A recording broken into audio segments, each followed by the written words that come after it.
Shaksgam Valley is Indian territory.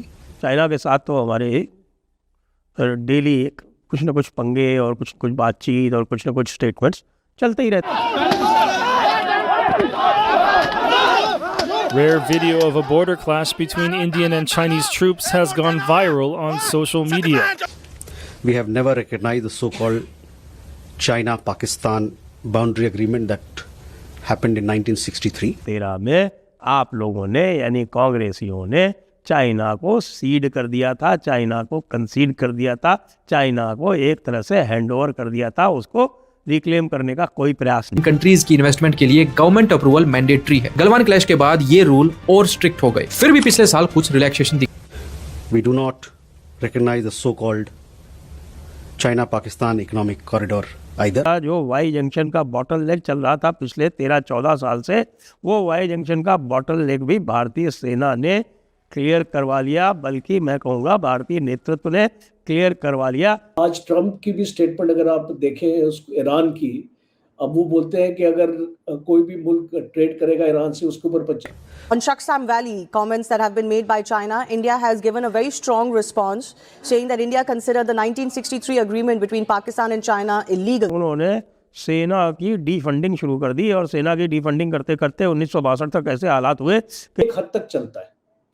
अब जब आप उसको 500% भी आप अनाउंस कर दें कि मैं लगाऊंगा, तो उसके बाद इसका मतलब ट्रेड खत्म है।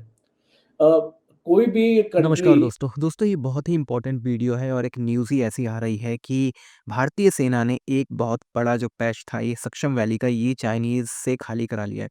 हुआ ये था कि 62 का आपको सारी कहानी बताई कि चाचा नेहरू ने किस तरह से चाइनीज़ के आगे बिल्कुल घुटने टेक दिए थे और भारतीय सेना को, उनके जवानों को बिना हथियारों के लिए, बिना रसद के मरने के लिए छोड़ दिया था। गुरुत्वपूर्ण नीतियों के कारण ये हुआ था कि भारत का एक बड़ा हिस्सा, लद्दाख का एक बड़ा हिस्सा जो था भारत के क्षेत्र का, वो चीन के पास चला गया था।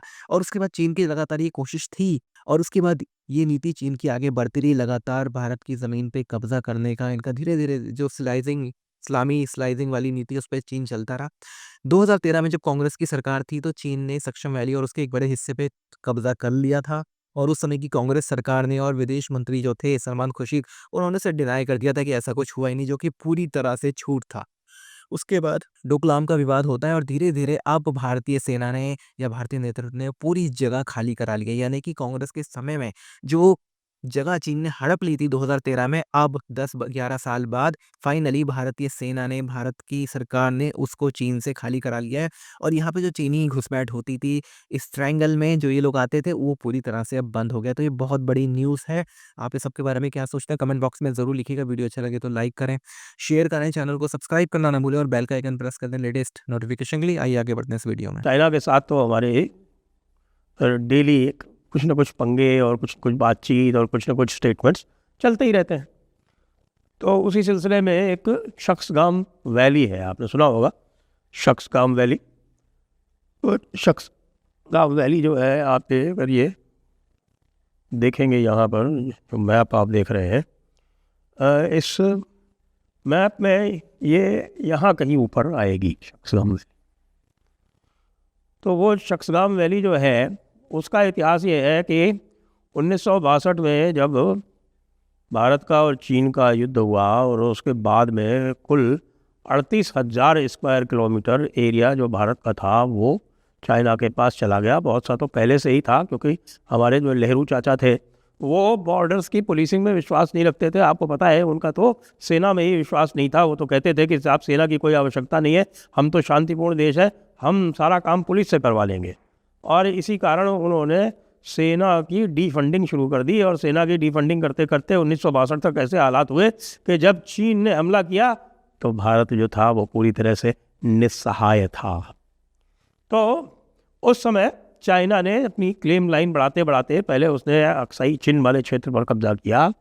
और अक्साई चिन वाला क्षेत्र जो है वो आप जानते हैं कि यहाँ बेंगोंग सो के पास से ये इधर उनकी एक रोड जा रही है, ये देख रहे हैं आप, ये रोड जाती है।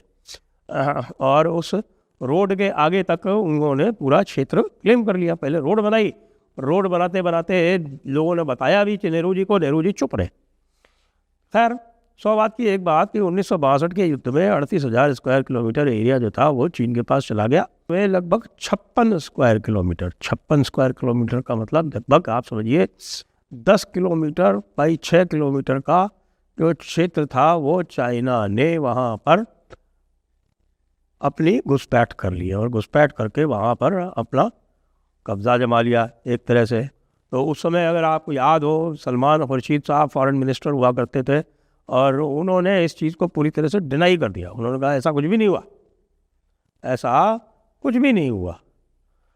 2013 में ही दिप्सांग क्षेत्र में भाई साहब, ये दिप्सांग क्षेत्र जो है ये कौन सा है, ये दिप्सांग प्लेन्स जो है ये जो क्षेत्र है ये दिप्सांग प्लेन्स है यहाँ पर। तो ये दिप्सांग प्लेन क्षेत्र में लगभग 900 स्क्वायर किलोमीटर क्षेत्र जो है वो ऑक्यूपाई कर लिया। ऑक्यूपाई क्या कर लिया कि वो जो जॉइंट पेट्रोल्स थे उसका रास्ता रोक दिया। 13 में आप लोगों ने यानी कांग्रेसियों ने चाइना को सीड कर दिया था, चाइना को कंसीड कर दिया था, चाइना को एक तरह से हैंडओवर कर दिया था, उसको रिक्लेम करने का कोई प्रयास नहीं किया था। तो न केवल 2020 में उनको गलवान से खदेड़ा गया बल्कि उनके ऊपर इसका इम्पैक्ट इतना हुआ कि साहब ये जो पूरा का पूरा जो वाई जंक्शन का बॉटल नेक चल रहा था पिछले 13-14 साल से, वो वाई जंक्शन का बॉटल नेक भी भारतीय सेना ने क्लियर करवा लिया, बल्कि मैं कहूँगा भारतीय नेतृत्व ने क्लियर करवा लिया। और इसी से चाइना और भारत के बीच की जो टेंशन्स थे, जो तनाव थे, वो कम होना शुरू हुए। जब एक नई चीज़ स्टार्ट होती है तो उस टाइम पे उसके ऊपर काफ़ी डेलिब्रेशंस होती है, किस किस को हिस्सा बनाना चाहिए, किस किस को नहीं हिस्सा बनाना चाहिए।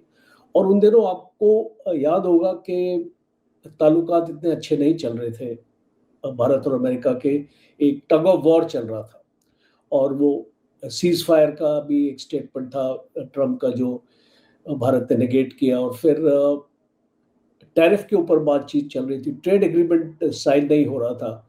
तो मैंने आई थिंक आपके प्रोग्राम में शायद या कोई और प्रोग्राम में बताया कि ट्रेड एग्रीमेंट ऑलमोस्ट फाइनलाइज हो चुका है and with in a month और सो जो हमको उम्मीद है कि उसको ट्रम्प साइन कर देंगे। और दूसरा ये है कि टैरिफ्स की बात हो रही, देखिए अभी आज ट्रम्प की भी स्टेटमेंट अगर आप देखें ईरान की, अब वो बोलते हैं कि अगर कोई भी मुल्क ट्रेड करेगा ईरान से उसके ऊपर 25% टैरिफ लग जाएंगे। तो ये जो वेपनाइजेशन है ना टैरिफ का, ये खाली एक हद तक चलता है। अब जब आप उसको 500% भी आप अनाउंस कर देंगे मैं लगाऊंगा, तो उसके बाद इसका मतलब ट्रेड खत्म है।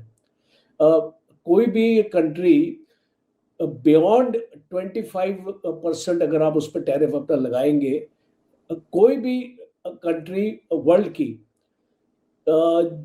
2 बार सोचे कि आपके साथ ट्रेड करने के लिए, बिकॉज उसमें फिर मार्जिन जो होती है ना, जो आपको इंडस्ट्री की मार्जिन जो होती है और कॉर्पोरेट्स की जो मार्जिन होती है वो आपकी खत्म हो जाती है। तो फिर गवर्नमेंट को अपनी तरफ से सब्सिडी अनाउंस करनी पड़ती है, टैक्सेस उस कंपनी के ऊपर कम करने पड़ते हैं कि वो अपने आप को सस्टेन कर पाए। तो मुझे ये जो पैक्स सिलिका का है, ये इसको लग रहा था कि इसको भारत को बाद में इसको लाया जाएगा। और ये जो सर्गी गौर की जो स्टेटमेंट है ये बहुत रेलेवेंट है, बिकॉज कई बार हम सोचते हैं कि ट्रम्प एक भाषा में बात करता है और जो उसके जो एडवाइजर्स है या उसकी जो टीम है वो अलग भाषा में बात करती है।